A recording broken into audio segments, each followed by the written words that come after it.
welcome back. Hi everyone, welcome back to the YouTube channel. So date of issue of tax invoice. तो देखो यहाँ हम जानने वाले कि कब तक हमें इन्वॉइस टैक्स इन्वॉइस इशू करना है. इफ़ गुड्स के केस में देखोगे तो यहाँ पे याद रखना एक चीज़ को. Just a minute. If normal supply हो रहा है तो नॉर्मल सप्लाई के केस में देखोगे इफ़ गुड्स का मूवमेंट हो रहा है तो यहाँ पे आपको याद रखना है गुड्स को रिमूव करने के पहले या फिर उस टाइम में ही आपको इन्वॉइस इशू करना है. बट दूसरे केसेस में देखोगे तो जब भी आप गुड्स को डिलीवर कर रहे हो उस टाइम या उसके पहले या फिर रिसिपिएंट उसको वो चीज़ को अवेलेबल कर रहे हो उस टाइम में आप इन्वॉइस देने वाले हो. ठीक है, इन्वॉइस आप इशू करोगे. नेक्स्ट, ये तो हमें पता चला नॉर्मल सप्लाई में. इफ़ कंटिन्यूस सप्लाई हो रहा है तो सक्सेसिव स्टेटमेंट ऑफ अकाउंट के केस में देखोगे तो जब भी आप इशू कर रहे हो स्टेटमेंट ऑफ अकाउंट्स तभी आपको उसके पहले या फिर उस टाइम में ही इन्वॉइस इशू करना है. या फिर जब भी आप सक्सेसिव पेमेंट कर रहे हो रिसिप्ट ऑफ सच सक्सेसिव, जब आपको सक्सेसिव पेमेंट का रिसिप्ट मिल रहा है उसके पहले या उसके टाइम जब आप सक्सेसिव पेमेंट कर रहे हो उसके टाइम में ही यहाँ पे आपको क्या करना है रिसिपिएंट यहाँ आपको याद रखना है कि इन्वॉइस कब इशू करना है. ठीक है, तो कंटिन्यूस सप्लाई में याद रखना कि आपको पहले या फिर उस टाइम में ही इशू करना है. ओके, कौन से केस में क्या करना है ये आप रीड कर लेना, अच्छे से याद रखना. ओके, तो समझा. नेक्स्ट, जब भी आप अप्रूवल बेसिस में गुड्स देते हो तो यहाँ पे आप क्या देखोगे, यहाँ पे आप देखोगे कभी भी आप सप्लाई कर रहे हो उस टाइम या उसके पहले या फिर हम देखोगे 6 months from the date of removal. इसमें से जो भी अर्लियर है पहले आते हैं उसे हम कंसिडर करेंगे. उस दिन हम उस डेट में हम इशू करेंगे इन्वॉइस. ठीक है, टैक्स इन्वॉइस. समझा. तो दो चीज़ आपको देखना है, पहले तो टाइम ऑफ सप्लाई बिफोर या at time of supply and दूसरी चीज़ 6 months from the date of removal. इसमें से जो भी अर्लियर आता है उसे हम कंसिडर करेंगे, उस दिन हमें इन्वॉइस देना पड़ेगा. ओके, जब भी आप गुड्स सेंड कर रहे हो अप्रूवल बेसिस. आई थिंक आपको क्लियर है यहाँ तक. Next, time of supply of goods जो सेक्शन 12 सब सेक्शन 2 में आता है CGST एक्ट. CGST एक्ट का मतलब CGST का फुल फॉर्म बता देना चैट बॉक्स में क्या है. क्या ये सेंट्रल गवर्नमेंट है? No. Yes, central goods services tax है ना. CGST का मतलब क्या है? CGST बताइए. चलो चैट बॉक्स में देखते हैं. मैं चैट बॉक्स में बता दूंगी CGST का मतलब क्या है. ठीक है, क्योंकि हमें आता है. CGST तो इजी है. SGST तो स्टेट का होता है, CGST जो है वो सेंट्रल का होता है. यहाँ पे ही मैंने आंसर बता दिया. चलो, supply involves movement of goods. यहाँ पे देखो इफ़ आपका सप्लाई में मूवमेंट ऑफ गुड्स आ रहा है तो यहाँ आप इन्वॉइस कब इशू करोगे, जब भी आप गुड्स को निकाल रहे हो उस टाइम या फिर उसके पहले. बट नहीं आ रहा है तो फिर इन्वॉइस आप कब इशू करेंगे, जब भी आप गुड्स को डिलीवर कर रहे हो या फिर गुड्स को अवेलेबल कर रहे हो तब. ठीक है, यहाँ तक क्लियर है. नेक्स्ट, इन्वॉइस को इशू करना किस केस में? सर्विसेज के केस देखेंगे. गुड्स का केस हो गया अभी. इफ़ नॉर्मल सप्लाई हो रहा है तो इसमें इफ़ आउटसाइड पर्सन आ रहे हैं बैंक तो फिर 45 डेज़ मतलब जो भी सर्विसेज आप सप्लाई कर रहे हो वहाँ उस दिन से आपको काउंट करना है. 45 डेज़ में आपको क्या देना है? इन्वॉइस देना है. दूसरे केसेस में आपको 30 डेज़ दिया जाता है सप्लाई ऑफ सर्विसेज. जिस दिन आप सर्विसेज दे रहे हो ओके, जब भी आप सर्विसेज को सप्लाई कर रहे हो उस दिन से 30 डेज़ के विद इन आपको क्या करना है? इन्वॉइस देना है, टैक्स इन्वॉइस. ठीक है, इसके ऊपर ना कुछ क्वेश्चंस आते हैं हम नेक्स्ट लेक्चर में सॉल्व करेंगे तो आपको ज़्यादा समझेगा।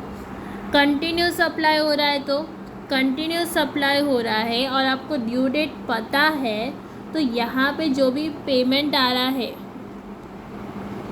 ड्यू डेट ऑफ पेमेंट, उस ड्यू डेट जब भी पेमेंट हो रहा है उसके पहले, उस डेट के पहले या फिर उस दिन में ही आपको क्या करना है, इन्वॉइस इशू करना है।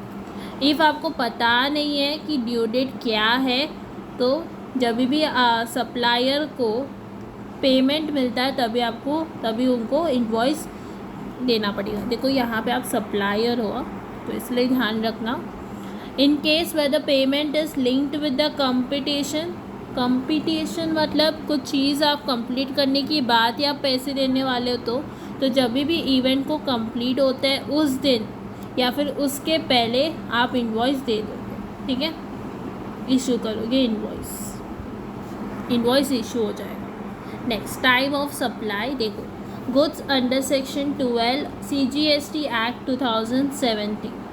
पहले तो future charge, if composition scheme नहीं आ रहा है तो सप्लायर लायबल होगा पे करने के लिए। यहाँ पे आप क्या देखोगे, यहाँ पे आप देखोगे date of invoice and last date of issue of invoice. इसमें से जो भी अर्लियर है उस डेट को आप कंसिडर करोगे।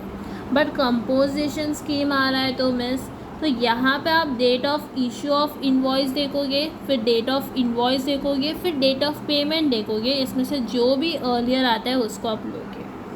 ओके, क्लियर है।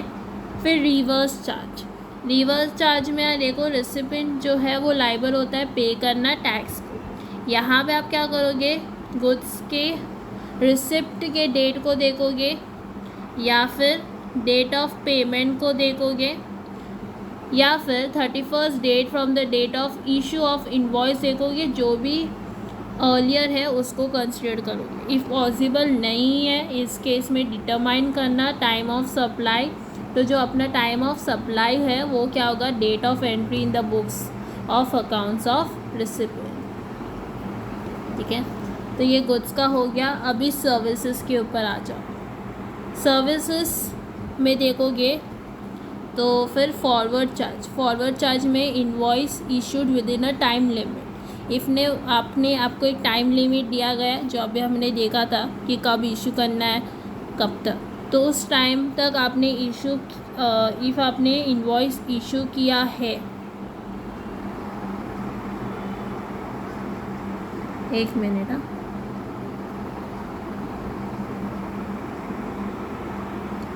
इफ़ येस है तो यहाँ पे आप क्या देखोगे, मैंने ना इधर शॉर्ट फॉर्म्स लिखे हैं तो इसलिए मैं ये बार बार जूम आउट कर रही हूँ। डेट ऑफ इन्वॉइस देखोगे या फिर डेट ऑफ पेमेंट देखोगे, मतलब which ever is the earlier. If ना है तो फिर यहाँ आप क्या देखोगे, डेट ऑफ यस, एस मतलब क्या,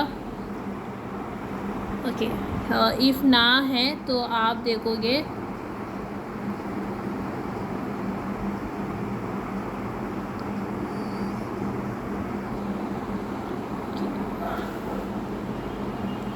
देखो, तो आप देखोगे डेट ऑफ पेमेंट, ओके। देखो यस है तो यहाँ पे आप पहले देखोगे डेट ऑफ इनवॉइस, फिर देखोगे डेट ऑफ पेमेंट, जो भी अर्लियर है वो लोगे।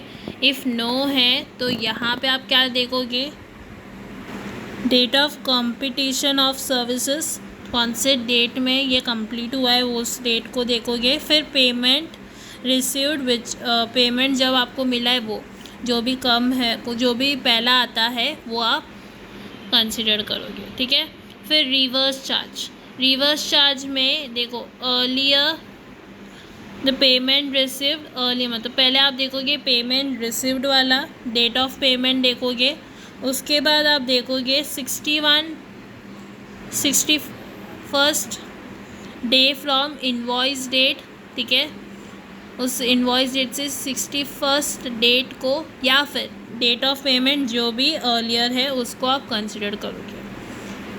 इफ़ सप्लायर आउटसाइड इंडिया है एंड एसोसिएटेड है एंटरप्राइज से, तो यहाँ पे आप क्या देखोगे, डेट ऑफ पेमेंट, ठीक है। एंड फिर नहीं तो आप देखोगे date of entry in date of entry in books of accounts of recipient, ठीक है, जो भी अर्लियर है वो आप कंसिडर करोगे। नाउ रिवर्स चार्ज में भी पहले केस में देखा था अर्लियर ऑफ वाला, यस, जो इंडिया के अंदर ही, इफ़ वो पॉसिबल नहीं हो रहा है डिटरमाइन करने के लिए, तो जो अपना टाइम ऑफ सप्लाई है वो क्या होगा, ठीक है। यहाँ पे मैंने इनवॉइस इशू करने का बोला नहीं होगा, इफ़ बोला है तो मैं बता देती हूँ। यहाँ पे आप देखने वाले हो कि आपका सप्लाई का टाइम क्या है। इफ़ गुड्स के केस में आप देखोगे, गुड्स के केसेस हमने देखा था, अभी क्या देखा था कि गुड्स के केस में आप देख रहे हो कि इफ़ कंपोजिट स्कीम है तो क्या आप कंसिडर करने वाले हो, इफ़ रिवर्स चार्ज है तो क्या आप देखने वाले हो, ठीक है, क्या कंसिडर करना है। तो ये आपको याद रखना है, क्योंकि ये वाला जो पार्ट है फॉरवर्ड चार्ज वाला पार्ट, ये सम में आने वाला है। उसके बाद ये जो अदर केसेस वाला 30 डेज़ वाला है वो भी आ सकता है, सम में क्वेश्चन में आता है। और वो येस नो वाला मैंने आपको दिखाया था, यही पार्ट है जो आ सकता है, ठीक है। तो ये भी आ सकता है, ध्यान रखना है, इसे अच्छे से पढ़ लेना।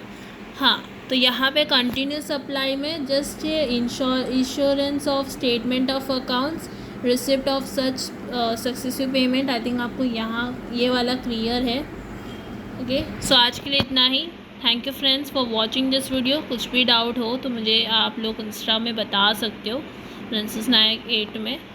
इफ़ आपको कोई भी पार्ट समझा नहीं तो प्लीज़ बता देना इंस्टा में, okay. For more videos please share this video to your friends. Subscribe now, मैं और वीडियोस लेके आऊँगी, ठीक है। इसका नोट्स मैं ना टेलीग्राम में शेयर करूँगी, जिससे आपको हेल्पफुल होगा, okay. Thank you friends for watching this video. Have a good day, bye bye.